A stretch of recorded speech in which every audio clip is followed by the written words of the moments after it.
So today we're revisiting a topic that's greatly improved my life. I learned about it hosting this show, got taught how to implement it, and honestly, it's probably the easiest change I've ever made to my finances with the greatest impact. Yes, we're talking about cash flow. We're going through the fundamentals again and going a little bit deeper as well on the topic. That's today on Money and a Good Life.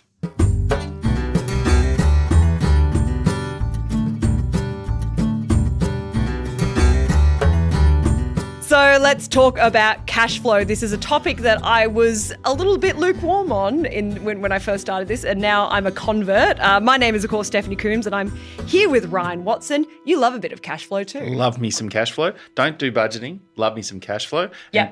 Glad to hear that you're a convert, Steph. I am, absolutely. And back in the studio with us is Matthew Rea. How's it going, Matthew? You are the cash flow guy, obviously. Yes, good, Steph. I'm well. How are you? I'm great. Now, Matt, you've helped me with my cash flow, and I don't want to say that I was reluctant to do it, but I kind of thought that this was going to be something that would be more of a pain to set up than it was, and was like, oh, well, I kind of know where my money's at. I can do this by myself. It's not the same. It's not the same. Cash flow is actually, it's so fundamental, but it's so useful. Yeah, it's the basis of everything else financial in your life. So it's so important to get right. I think people see it as a chore, like it's, you know, the I suppose the whip or the stick rather than the carrot, because you can only do it wrong. But that's not the way we see it. You can really, with the right structure, you can set it up to live a better life. Absolutely. So let's really begin straight at the beginning. What is cash flow?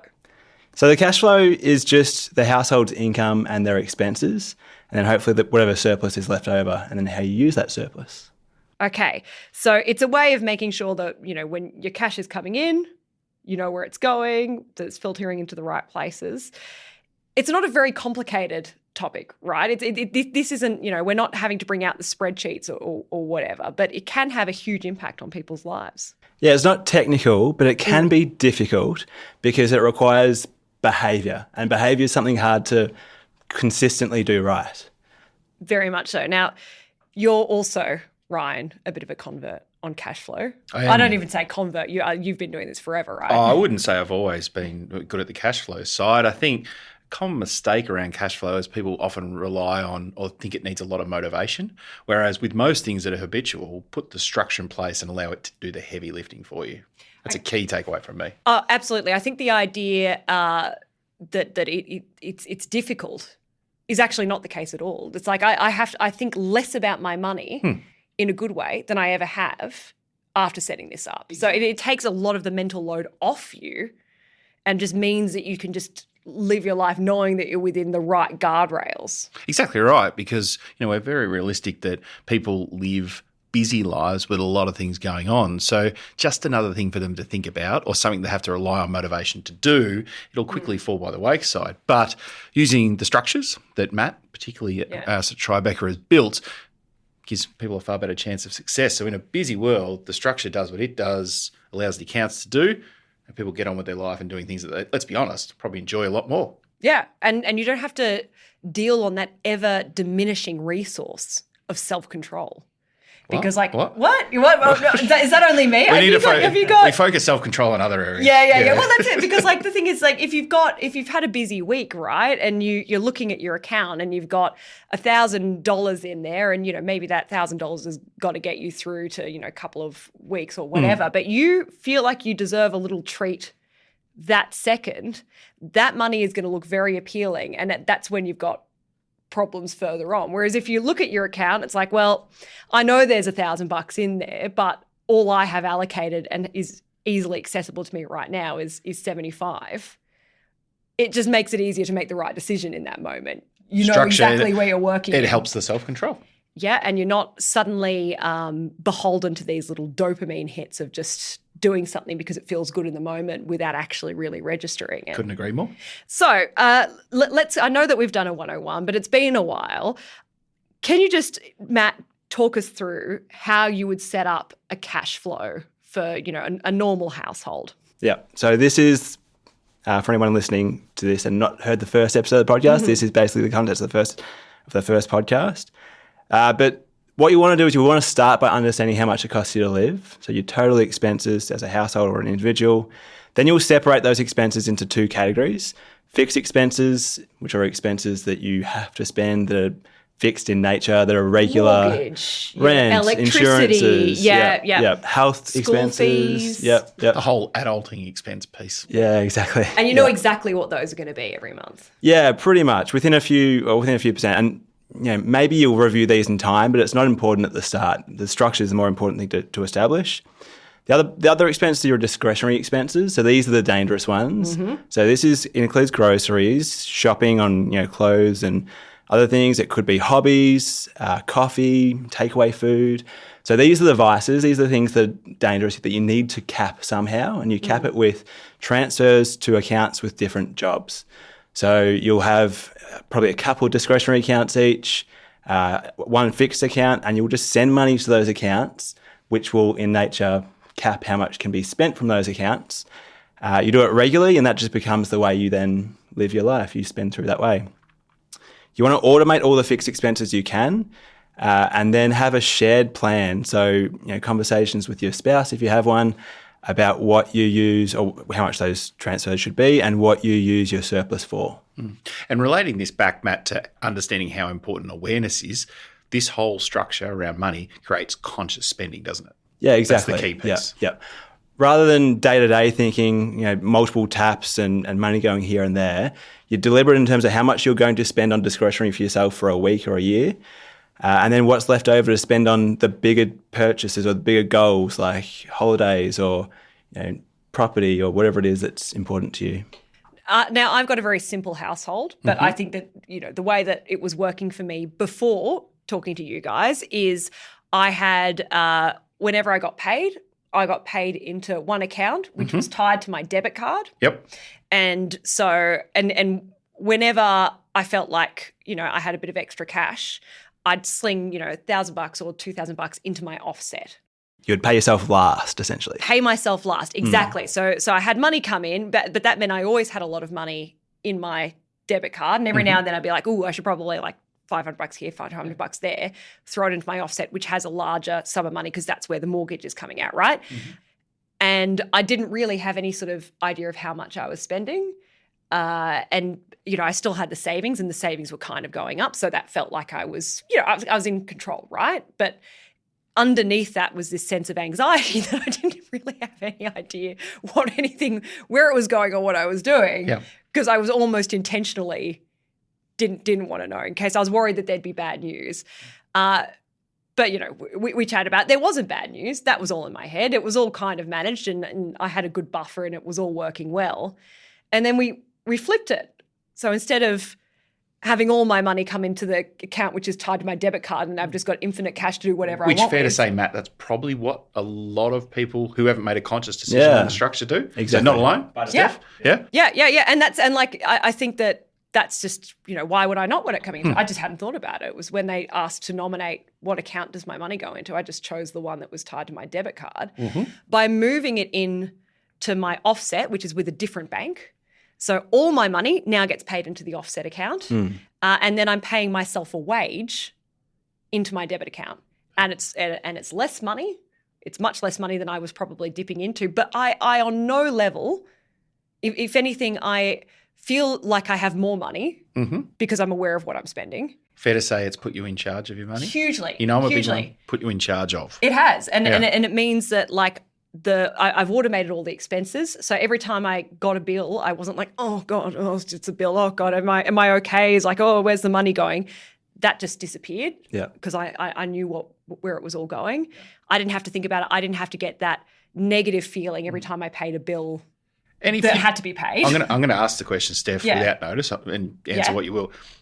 How has this affected your overall quality of life? Oh, hugely. And it's ridiculous because it took from that first episode that we did. It took me, even knowing that you guys were right, it took me months to do it, and the actual work of setting this up was like, I don't know, an hour. Yeah, exactly. But something we see. An hour? It took no time at all. Yeah. But something we see, Matt, whether it's investing or cash flow, people have to be ready for change too. So Steph's probably being a lotter, but the structure of the system and people can know it's right, but they've got to be ready for the change too. Yeah, exactly. If someone else imposes, I don't know, diet might be the wrong analogy because not everyone needs to diet, not everyone needs a cash flow plan, but if someone else imposes that on you, it's going to be much harder to follow that than you having the willpower to do that yourself. Coming from two people who don't necessarily like being told what to do, is that fair to say, Matt? That's true. Yeah, but like the weirdest thing about this is that objectively, I've because I only have, for me, the amount of money that like I'm spending week to week is $500. I get $500 once all the bills, and often I'll have, money left over, but that's for transport, that's for coffees, that's for everything. It's less than I was spending week to week, but it feels like more is the weirdest thing. Spending less, but far more freedom. Yes. They sound like an oxymoron. But that was 100% my experience with it. So we have very similar experience with all of our clients. We measure financial wellbeing in freedom and security as clients come in and then regularly later on. And we often get the experience or the feedback at the start that although people are spending more than they want to, they have no freedom because every time they spend money, they feel guilt. Doesn't feel good. They don't want to spend that money. And then a year later, if they're spending less, they might have more freedom because they feel good about spending that money. So it's just framing. It's the way the brain works is a strange thing. But I think you nailed it just then with the guilt, right? Is that because I didn't know where the money was coming and going, I felt this like, oh, should I be spending that? Because I didn't know. And happening on a daily or a weekly basis. Daily, Feeling compounds, right? Yeah. Every decision. So like this was my experience with going through it. It just wasn't, it made me feel so much better about my money. And the amount of stress I thought that it was going to take to set up this stuff. It's like, oh, well, I've got to change where my work pays me. It's like, oh, that'll take forever. It didn't. Like it was logging into my employee portal and it was like 5 minutes work at most. Isn't it funny that all the things we're talking about now are qualitative benefits, things that improve the quality of your life? We haven't even spoken about whether you've saved more money because of it, but that's the reason. But I have. But I have because the money's going straight into the savings account. Which is what you said I had it the wrong way around. Like I was throwing occasional chunks of cash with no sort of idea of how much or how often I was doing it, bits and pieces. It's like, oh, well, that was a good pay week. I don't know, I'll throw $1,000 across there. Yeah. I have a very simple household. Obviously, it's just me. I have one mortgage and I don't have a lot of debt. So it's not so complicated for me. What about people who have more complicated? They've got more assets. They've got more stuff going on. Is it still easy for those people to set up or does that take a bit more work? I mean, they might have more direct debits that you need to change the banking app for, but other than that, it's the same philosophy and the same principle. The payoff is much greater because like we often get people who are doing well at their stage of life and their cash flow is working by chance or by default. It is really when you get time poor and you don't have the mental willpower, I suppose, to allocate, that the structure helps keep you in the guidelines, I suppose. So, yeah, they have more capacity to benefit from it because things can go more right or more wrong in that situation. I'm sure that you come across occasionally people who have big households and a lot of money who are making a lot of money but are often not like they're spending it all. Yeah. It's like the golden handcuffs. When you're earning a large income and you're spending it all, you feel chained to that job because if you leave that job, you won't be able to have the same lifestyle. And fair to say, Matt, generally bigger the income, bigger the job, bigger the stress, which can then create a cycle without structure around spending. So it's like a ride you can't get off. You talk about golden handcuffs, right? Yeah. So there's certainly not a strong correlation for us, Steph, that the more money you make, the more people necessarily save. It is the structure or accountability. I don't want to talk to discipline, but it's the structure and the accountability that people put in place that will be their success. And as Matt articulated, there's the quantitative side, the saving, but there's the qualitative. What a compound return in a day where you're not carrying around this heavy burden of guilt and shame or whatever else that might come with your cash flow. And the funny thing about, for me is that like this took less discipline. It feels like I feel like I don't have to. It doesn't feel like discipline because it's just set up. You just have to. And to pick up on earlier, because you wanted to create the change, so you've made the decision. Yeah. It's not forced upon you. Yeah, no, it is. It was so simple to do, and it has actually had a genuine effect on my life. I so recommend, if there's anything that we do or that you do after listening to this podcast, I do really think if you can make one change to your life, it should just be that you just set up these basic steps. Yeah. And for me, I had a reasonable understanding after looking at what my accounts were and where the money was coming and going. I had a basic understanding of what I thought I should be spending each week in terms of discretionary and whatnot. That worked for me straight up. But people can change as well. You're not locked into a structure forever. You can move these things as well. Yeah, I mean, the beauty of the structure is that it's very flexible and you can change it week by week. So the transfers to the accounts, to the discretionary accounts, are really just levers you can use to reduce or increase your discretionary spend. You don't feel like you have enough freedom in those accounts, increase the discretionary spend, and then that just updates what your surplus cash flow will be for the year. So you have complete autonomy to do that week on week.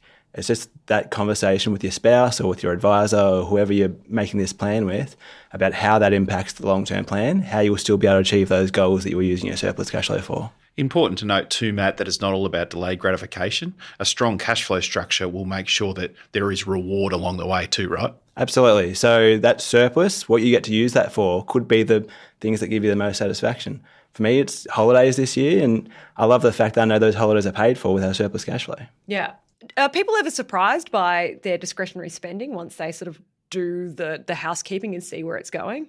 Yeah. So I'd say at the start, we do ask people to make an estimate for how much they live, the last budget they'll ever do. And if people go through their bank statements, it's always more than people expect. And if they give us a rough figure, we probably times it by 1.5 because people underestimate always. That's interesting. Where do you think people are spending most of their discretionary money? Like, I know that's a big question, but like anecdotally, where do you think most of it's going? Probably takeaway food, Uber Eats, pub meals with your mates. It's just little random things everywhere. So there's just, if you think of your living expenses, you probably think of 8 things, but there's probably 60 things you're spending money on. So people tally the first 8 things. Oh, that's about $40,000. Well, coffee's what, $5-6 a day? Yeah. Lunch is probably take it out of my cold dead hands.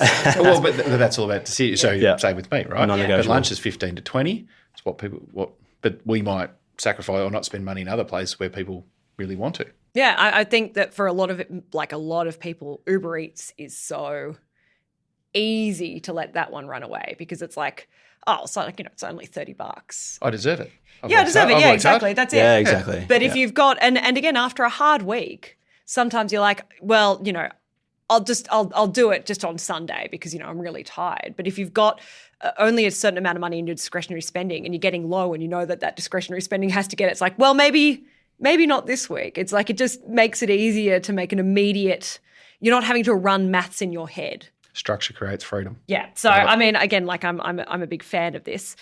Do you ever come across someone who is completely and totally unable to stick to a cash flow system? What do you do then? Yeah, there is those people, and it's difficult. If they're a member of a couple, it's quite easy because the other one basically holds the keys. Yes. So they control the hub account or the fixed bills account, which has all the money in it. They might do most of the joint discretionary things like groceries.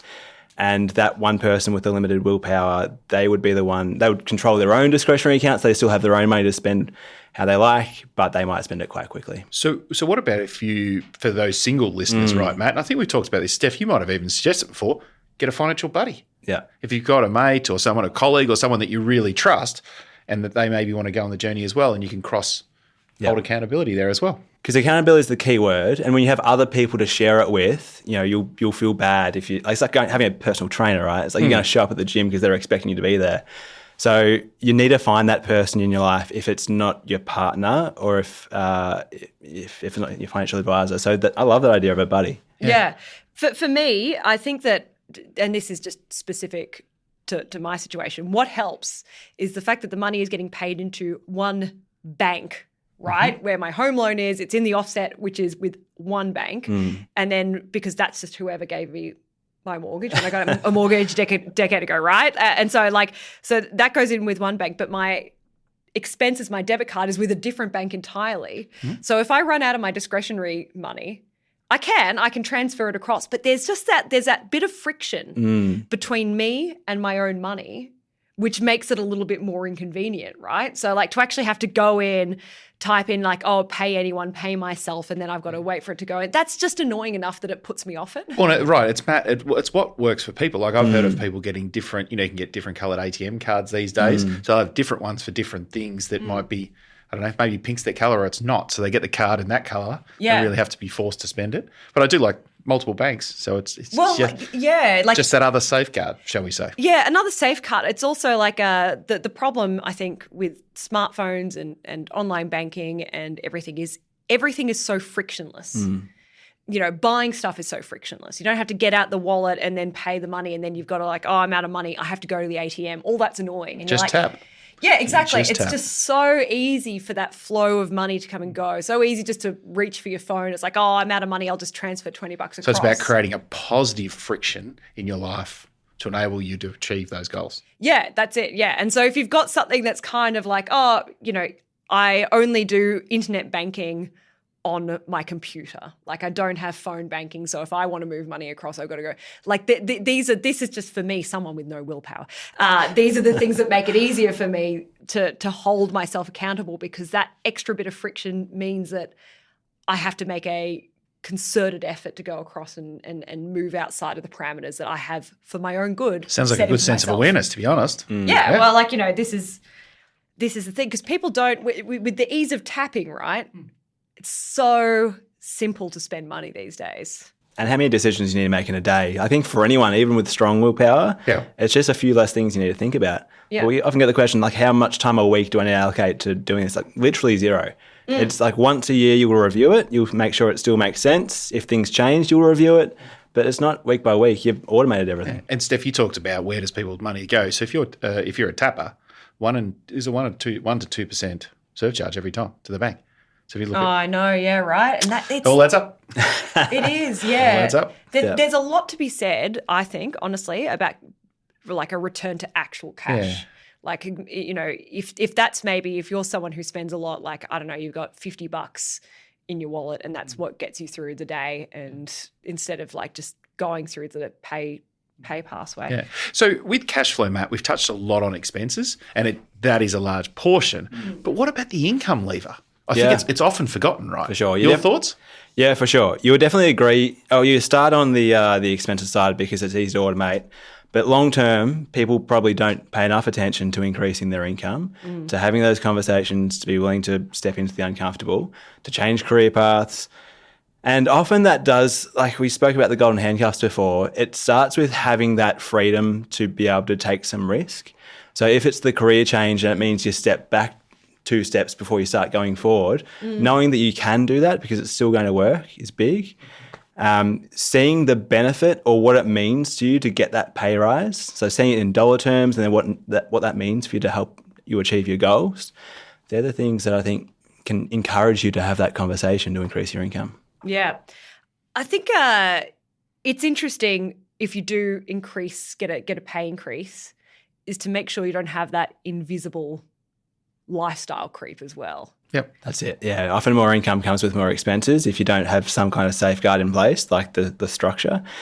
Like everyone remembers being 21 and living off $25,000 a year, and then you don't feel like your quality of life's that much different other than not being a share house. How much freedom was that? How much freedom was that? Yeah, but it just happens gradually. It just little by little, small decisions every week adds up to a lot. Where do you see people most experiencing lifestyle creep? Like what are the things that they don't realise that's adding to their expenses? I think it's small luxuries over a long period of time and probably buying convenience more as things get more difficult from a time perspective. And, you can definitely structure some of that as in you can build some of that into the plan. It probably makes sense that as your income increases, your quality of life increases, but don't just don't take your hands off the wheel. Be deliberate about it. So each year you might send more money to your discretionary accounts, but you're not going to send all your surplus income there. And in terms of that lifestyle creep, Matt, you mentioned, your holidays this year, they're planned for because you follow this cash flow structure, but it's also even planning out the holidays and not booking last minute, right? Yeah, exactly. What gives me great satisfaction in this is knowing how much we're allocating a year on holidays and then having fun with spending that money. So if it's 6 months away, being planned for it and not thinking, when we're a month out, I really need a holiday, so let's just book something ad hoc, but being deliberate about it. There is a kind of cash flow that you can do where the goal is to spend everything, which sounds counterintuitive, but it's like I have $20 a day set aside for food or whatever, but I have to spend that, and you've obviously got like, well, in addition to that, you've got money that's going to savings. Have you had a lot of people talking to you about that? The goal is zero? Yeah, for sure. So we have clients, like we've mostly spoken about the benefits of reducing your discretionary or capping your discretionary. There are definitely people on the other end of the spectrum, like a poverty mindset, where anytime they spend money on themselves, it's like panic inducing. They feel guilty, and you kind of need to encourage them to spend money on themselves to break that negative thought pattern. So having that discretionary money sent to that account and saying, please spend that this week. Like, make sure you don't just let that sit there and accumulate. Gives them the freedom to spend money on themselves. And whether it's gifts for family or whatever it is that they want to spend that on, just knowing they have that and that there shouldn't be guilt associated with it. And imagine how you help them do that, Matt, is you help them understand the longevity of their money, that the money will last on their current, so therefore they can. You illustrate to that through, we've talked before, Steph, about modelling and graphs and diagrams and the like. You can demonstrate that they will be okay, right? Yeah, which is where that poverty mindset comes from, which is I don't think I can spend this, otherwise I might be destitute. So the modelling, we do financial modelling at Tribeca, and it kind of helps people know that if they spend this amount of money, where their assets will be at a certain point in time. So people entering retirement really want to know they have the license to spend that money, and they'll still be okay. They'll still be able to take holidays. They'll be able to look after their kids. There's a book that talks about this called Die with Zero, and it's basically saying use your resources while you're alive. Like, whatever is important to you. Like, people sometimes want to leave an inheritance. Maybe use them give money to the kids while you're alive. I think that something that a lot of baby boomers can probably really stand to hear is spend more money, right? And that your need for money starts to dwindle as you get older.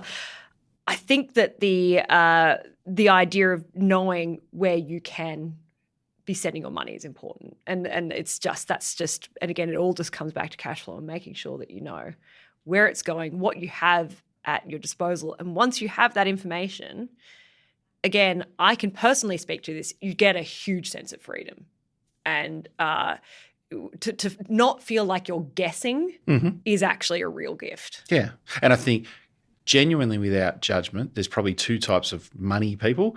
Money's in charge of them, or they're in charge of money. What we're passionate about, right, Matt, is to help people in the driver's seat. Absolutely. Take control of it, however it aligns to your life. And back quickly on the retired person, just knowing that they get to spend that money in how they want to live their retirement. They don't need to wait until they're 80 to start spending it, because that's the most common thing, that people don't spend money between 65 and 80 because they think they need to last it. But it just doesn't, they keep accumulating when they don't need to. So I'd say if you know someone in that situation, encourage them to use their resources. Yeah. Because what we see once people retire, Matt, their overall expenditure probably decreases at least 25% when you're not working. So there's the clothes, the food, the travel, and all the rest of it naturally decreases. And then beyond 75, it naturally decreases again, right? Yeah, exactly. Yeah. So the idea, like, cash flow isn't a budget in a nasty sense of the word, because budget does make you think, I guess I'll have to budget now. It means that I'm going to be having less fun. To me, it also says someone else is in control. Yes. And I don't know many people that actually like that. It's not that. It means that you can actually, in some instances, you will be spending more money. In my instance, I was spending less money, but it felt like I was spending more money. Perfect. Which is that's that's the goal, right? Like that's the best possible outcome. Yeah, exactly. More satisfaction with more surplus cash flow as well. And then you get to use your surplus cash flow however you see fit. And that's the fun part. Yeah, it is very much so. And it's not mindless. That's the other thing. It's not mindless spending that doesn't actually make you happy in the moment. It's something that you get to look forward to and know what's coming up with And it. dare we say it, Steph, that might have helped facilitated the Hyundai. the 1992 or whatever it was. Oh, the pet you project car. you mean my baby? That's my it, baby. see? Yeah. So okay. So We need to let the audience in. This is Okay, my all right. favorite purchase. The best thing I've ever bought in my entire Okay. life. I had the opportunity, nay, the privilege, to buy my favorite thing, which is a museum quality shitbox car. Right. So it's like. Because the thing is, right, with cars, you don't get a lot of cars that are really bad cars that are old, that are in great condition. Yeah. They're so bad, they're good. Yeah. This one is actually, anyway, it was bad in 1991. It's bad now. So I got the opportunity to buy a Hyundai Excel. 1991. It's been garaged its entire life. It's got no rust, which is incredible. None of them exist anymore because they just like turn to dust. But when the opportunity arose, Yeah. you had the financial I did. acumen and financial resources. I know, and I got a bargain for that car and less than 30,000 kilometers. This is I could make this whole podcast just about the Hyundai, but That's why I wanted to bring it up. Like, exactly. But that's the cash flow structure and the confidence lived, for want of a better term. That's it lived, right? It is, So it and brings it's like you joy. I knew that money was going to be there. That's something that I've wanted a car like that in that sort of condition. It's given me incredible amounts of joy, and I bought it, and I didn't feel guilty about it. It wasn't this is a bad decision. It's like, this is something I really wanted. I know I've got the money there. I know what's coming, what's going. And it was actually, this sounds stupid because it is a bad car. Objectively, it's a bad car. But I was like, this is actually a really rare opportunity to get something in this condition, and I was able to take it. How good.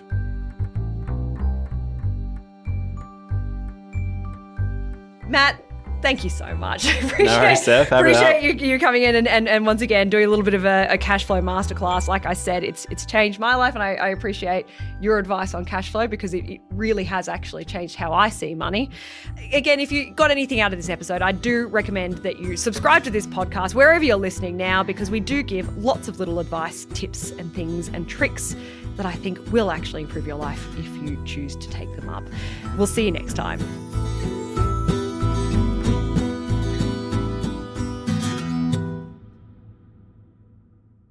Advice given in this podcast is general in nature and is not intended to influence decisions about investing or financial products.